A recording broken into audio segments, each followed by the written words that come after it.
Good morning, students. Myself, Mrs. Sadi Joseph, your moral science teacher. This is your new moral science textbook, Being and Living.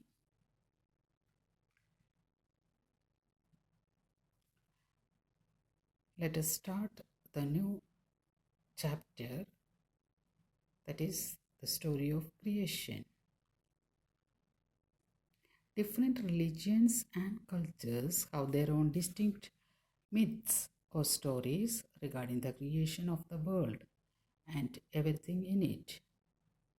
Here we shall consider two such stories. First one, the Indian myth. According to Indian mythology, there are three major gods, Brahma, Vishnu, and Shiva, and they are responsible for creation, sustenance, and destruction of the universe, respectively. That means Brahma is responsible for the creation, Vishnu responsible for the sustenance, and Shiva is responsible for the destruction of the universe. In the beginning, there was no cosmos or world. The space was filled with Brahman alone. The Brahman was then formless and nameless. All on a sudden, he developed awareness of being. He realized that he was all alone. So he said to himself, I am one, let me many. And this idea initiated the process of creation of forms and names. At first, water was created. Brahman, who is also called Nar in Sanskrit, was responsible for the creation of water, or Nar. And this Nar is the primeval male factor.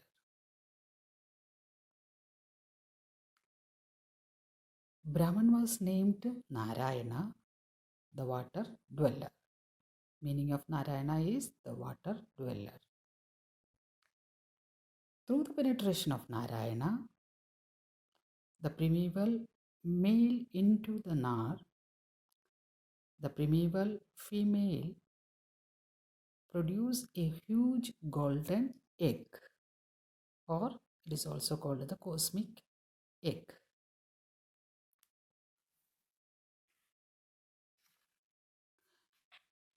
This led emergence of Brahma, the creator, known as Hiranyagarbha, or the golden womb. After the emergence of Brahma from the cosmic egg, he split the egg into two. From the upper shell, he created the sky, and from the lower one, he made the earth.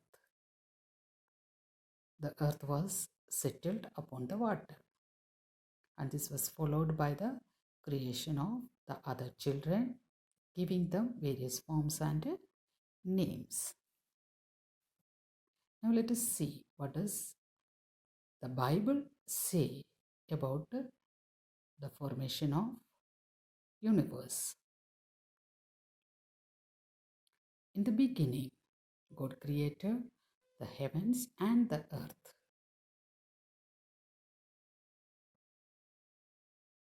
The earth was without form, and there was large empty space. And darkness was upon the face of the deep, and the Spirit of God moved upon the face of the waters.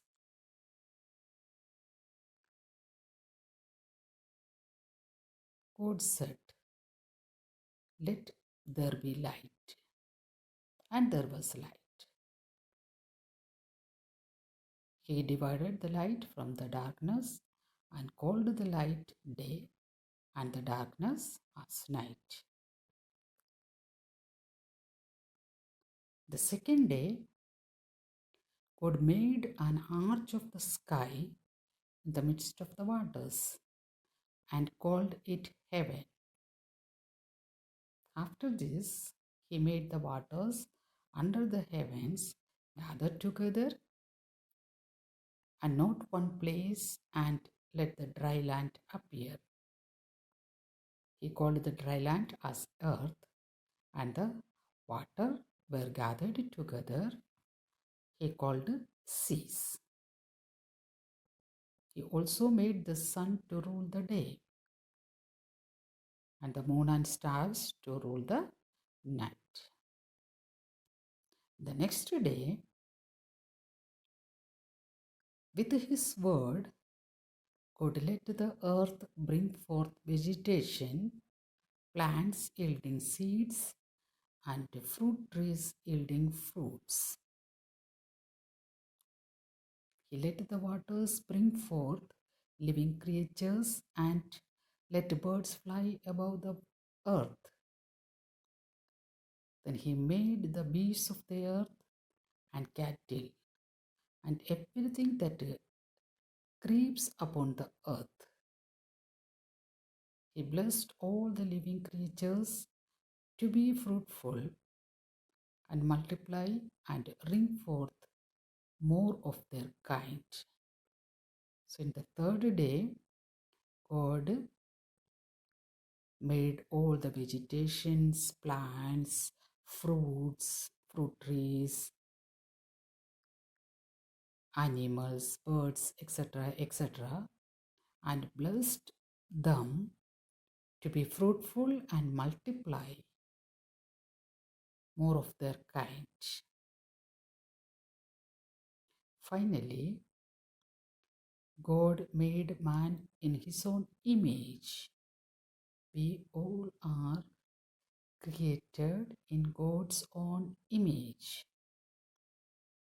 He created them as male and female. He blessed man and gave him power to be fruitful and multiply.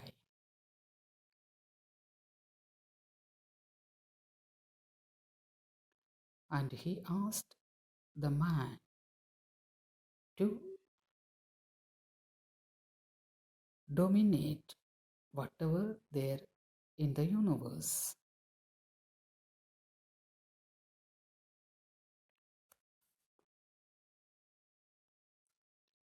Throughout the ages, men have confessed their faith in God, the Creator, depending on their cultural and religious backgrounds. They have used various images to describe creation.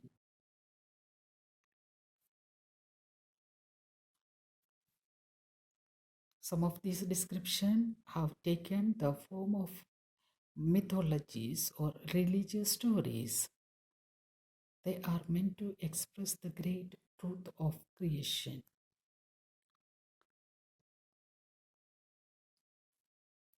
As the years passed, men have confessed their faith in God. You know that God is the creator of everything. Depending on their cultural and religious backgrounds, they have used various images to describe creation. The smaller classes you have learned that God has no shape. God is a spirit. You cannot see God, but you can feel God. So, according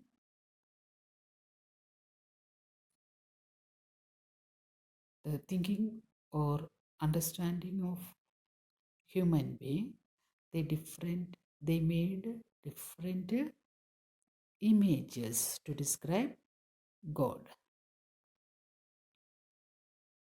It is knowing how the universe come into existence that matters, but the certainly that it is God who created it. All the myths and stories about creation agree that the universe is God's own creation.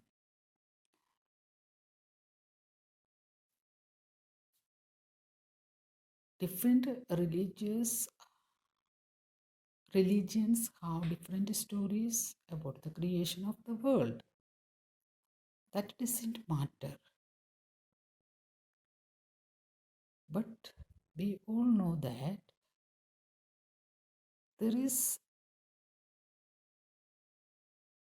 a power who had created this world and the things in the universe.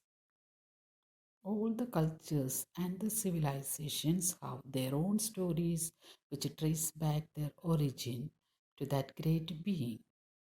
God, all the religions have their basis on their acceptance that it is God who created everything in the world. All the religions teach us that God has created everything in the world. Man and all his surroundings do not have existence for the sake of it. Everything came from God. Whatever is there in the world, everything comes from God. The universe came into being from the pure consciousness of God. He created the cosmos by a dint of volition. Volition means power to choose something freely. So it is from the pure consciousness of God. The world come into origin. God did not have to make any special effort to create it. He just had to think of it and it came into being. God did not use any special effort to create the world and the other things. He just had to think of it and it came into being. Creation, in other words, is the external expression of his pure consciousness. God did not create the universe out of a necessity. He created it as an expression of love for his creatures. Creation is God's gift. It is not from out of necessity God has created the universe. It is out of love only he had created this universe. So we can say creation is God's gift. To crown all his creations, God made human beings. We can see from the Bible story, after creating earth, heaven,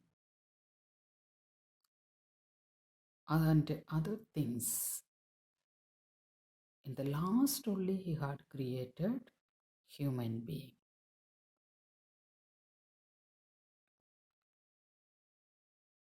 God loves man so much that he has deemed it fit to share his consciousness with man.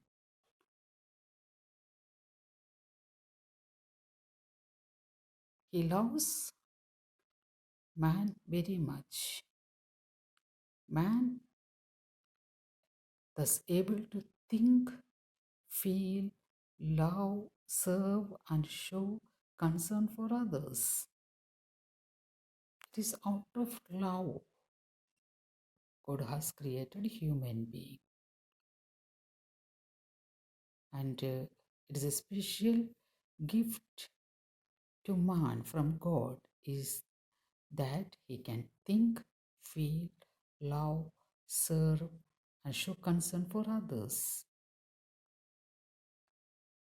God has taken man into confidence when he shared with man his ability to create. He shared with the man his ability to create. The human passion is in a way part of God. He shares in God's life. Man's duty, therefore, is to serve God and finally to return to his Creator. So it is our duty to serve God and we have to return finally to God. It is only fitting that we praise and thank God for his greatness and prodigious deeds.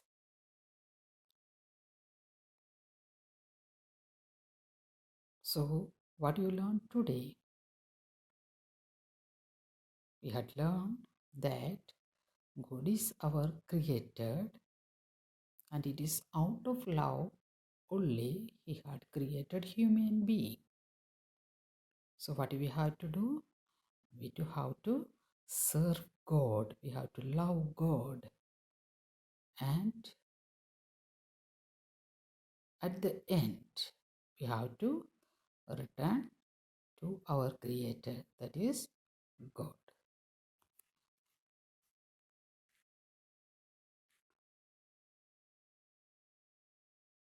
Thank you, children.